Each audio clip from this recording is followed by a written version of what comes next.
dans un autre Couch Talk avec Coach Carla cette fois-ci. On va Hello. parler de scaling. Yes, let's go. Scaling, c'est-à-dire adapter en français les exercices au niveau de la personne. On parle dans le monde du CrossFit, bien sûr. Alors, c'est important de faire du scaling? Oui, très important. Ça permet de pouvoir garder le stimulus du workout et ça permet que tout le monde puisse progresser, arriver à un mouvement qui est, comme dit Erix. C'est ça. Donc, en fait, dans le CrossFit, on a un workout qui est écrit au tableau, qui est le workout dans la journée. La prescription. La prescription, on appelle ça une prescription. Hein, c'est ce qu'on donne aux gens pour que, et aux coachs, et que tout le monde fait la journée pour que notre fitness s'améliore. Exactement. Bien sûr, on va programmer pour les meilleurs, adapter pour les moins bons et ceux qui ne sont pas encore au plus haut niveau. Donc, par exemple, on pourrait avoir des montées en force ou qu'on appelle muscle up, ou des arrachés, des snatchs, des overhead squats, des choses pareilles.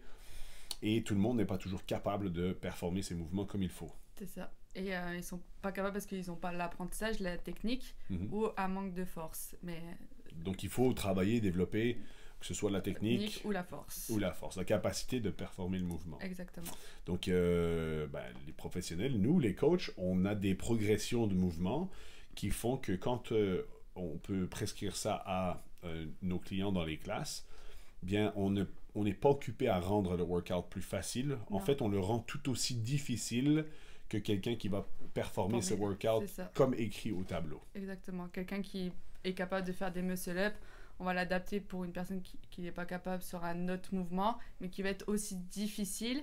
Ce sera peut-être surtout plus facile techniquement. En général, les scalings sont beaucoup plus faciles techniquement, mais musculairement, ça peut être vraiment plus intense. C'est ça. On ne rend pas le mouvement plus facile. On le rend accessible, mais si le stimulus du workout c'est de bouger le plus rapidement possible, on va donc respecter l'amplitude de mouvement. Exactement. Le développement de telle ou telle capacité physique, que ce soit la force, l'agilité ou peu importe la capacité physique qu'on veut développer pour atteindre le mouvement qui n'est pas faisable en ce moment. Exactement. Et ça va permettre à la personne de devenir plus fit. Oui, donc il y a des gens qui peuvent scaler toute leur vie. Ce n'est pas important de faire un muscle-up pour ton fitness. Ce qui est important, c'est d'adapter progressivement, d'adapter de manière de manière adéquate, c'est ça le mot, et qui va faire que cette personne va travailler très fort. On parle souvent de keeping pull-up, butterfly pull-up dans le CrossFit.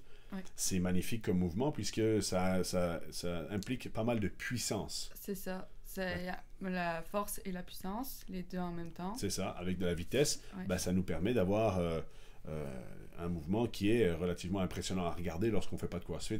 Ça va très vite, on peut performer plus de répétitions, sauf que ça passe au travers des épaules, ce mouvement-là. Exactement, ça demande énormément de force.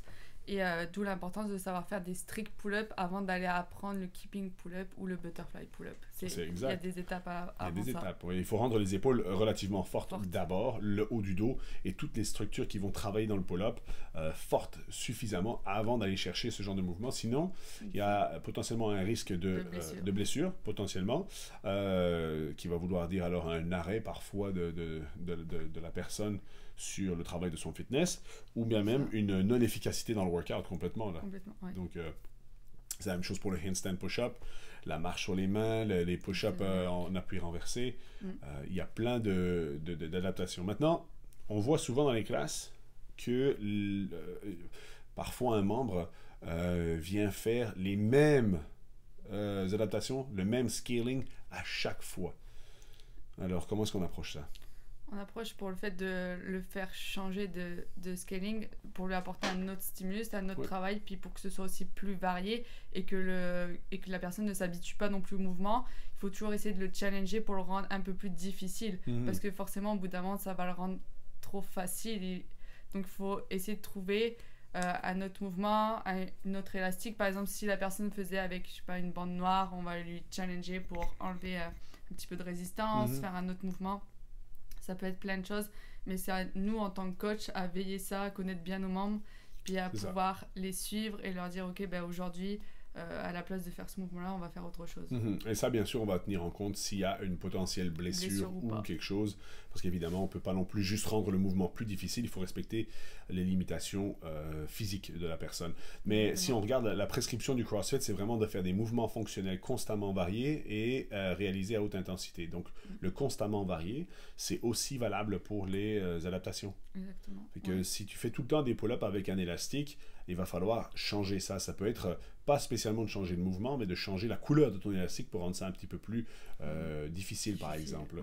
Ou si tu fais tout le temps des ring rows qui sont hyper efficaces, bah, c'est peut-être temps de changer à un élastique, vice-versa. Tu sais. Donc, c'est bien de varier. En tout cas, moi, j'ai l'impression que faire une adaptation de mouvement est essentiel, j'en suis certain. Exactement. Oui. Et moi, la première à adapter Oui. à même un volume de répétition, une charge. Il y a vraiment, il n'y a pas juste, des fois on pense à la charge, quand on voit la prescription, on se dit, ah la charge là ça va être dur, je peux pas le faire, mais c'est la même chose pour les mouvements. Oui, c'est ça. C'est ça. Il y a des mouvements qu'il va falloir retravailler, des parties de mouvement aussi. On peut faire du scaling durant le workout. C'est important de peut-être parler avec le coach pour voir quel genre de mouvements accessoires on pourrait travailler en dehors du workout pour aller améliorer tel ou tel aspect du mouvement. Un mouvement que l'on va faire accessoire, c'est vraiment... C'est comme la marche sur les mains, c'est quelque chose qu'il faut pratiquer très régulièrement pour pouvoir le faire. Donc parfois, nous, on le fait en skate dans une classe, on le travaille 10-15 minutes, mais ça, c'est aux personnes ensuite de venir le travailler en plus des classes, avant, après, pas longtemps. On dit toujours 10-15 minutes comme les doubles sauts. On les travaille en classe, mais il y a un travail aussi à faire en plus pour apprendre la technique. Oui, parce que dans ces mouvements-là, à partir du moment où on a la force de se mettre en appui renversé, il y a quand même la proprioception pour retrouver l'équilibre, la proprioception, l'agilité, la précision, toute la coordination, tout le système nerveux, connexion neuromusculaire qui va faire que, avec la pratique, la personne va s'améliorer. Tu vois, ça c'est très important. Constamment varié. Je pense que lorsqu'on propose des options, la meilleure solution pour les membres qui nous écoutent ou ceux qui font du CrossFit, c'est d'écouter le coach. Hein? Le coach il est vraiment là pour vous guider, puis en général, le coach vous connaît, il sait de quoi vous êtes capable, il vous voit tous les jours. Oui, le coach en plus, quand tu arrives dans la classe, mais le coach, il n'est pas arrivé comme toi dans la classe. Le coach, il est déjà là avant sa classe. Il connaît la classe depuis quelques jours. Il sait que tu viens à telle heure. C'est ça, il a préparé sa classe. Ça. La classe, le plan de classe est fait, les adaptations sont déjà en tête, puis c'est pas juste on met le mouvement RX puis on donne la même adaptation à tout le monde. Non, on pourrait avoir une classe, 10 personnes, et 10 personnes vont faire 10 choses différentes avec des adaptations différentes. En fonction de leur niveau, là où ils en sont dans leur progression, de ce qu'ils veulent travailler, ça peut être complètement différent. Absolument. Donc, le plus gros conseil, c'est soyez coachable. Soyez coachable. La plupart des gens le sont, hein, c'est sûr. Mais ça, c'est parfois... vraiment important. L'ego, il n'y a pas d'ego dans le CrossFit. C'est ça. Il faut le mettre Donc, de côté. Comprendre le stimulus au début du workout. Puis si tu as une idée de ce que tu veux faire comme adaptation pour le mouvement, c'est super, mais vérifie cette adaptation avec le coach ou la coach pour t'assurer que je suis toujours dans le stimulus, par exemple, du workout. Parce que le stimulus du workout, c'est si on doit le définir, c'est ce que on essaye de retirer du workout. C'est ce qu'on essaie de travailler. Si par exemple, on a des 100 mètres sprint sur un circuit d'athlétisme, le stimulus est très simple, aller le plus vite, augmenter sa vitesse et sa puissance. Donc là, ici, s'il y a adaptation quelconque à faire, que ce soit sur la distance ou le nombre de rounds, on va adapter, mais tout en gardant une vitesse très élevée. C'est pas la même vitesse qu'un 10 km par exemple. Exactement. Mais dans le CrossFit, on a la même chose. On a des couplets, des triplets, on a des chippers, on a des workouts monostructuraux, et bien, tout ça correspond à certains stimulus. Avec des schémas de workout comme les EMOM, les AMRAP, for time, et les adaptations permettent justement de s'améliorer mieux. C'est ça. Puis des fois, ça peut engendrer de la frustration, entre guillemets, quand des personnes se sentent scale, par exemple des personnes qui viennent, je pense à de la musculation, qui ont déjà une base de force, mais qui n'ont pas encore l'apprentissage de cette technique, et qui du coup au début sont obligés de scale les mouvements, et du coup ça peut être difficile parce qu'ils disent mais oui j'ai la force, oui mais il faut travailler à apprendre la technique, c'est comme ça va être sur du snatch, on peut pas, t'as peut-être la force de soulever un snatch à 100 livres mais t'as pas la technique pour apprendre d'abord la technique et après on va pouvoir augmenter la C'est charge. revenir à la base un petit peu. C'est ça.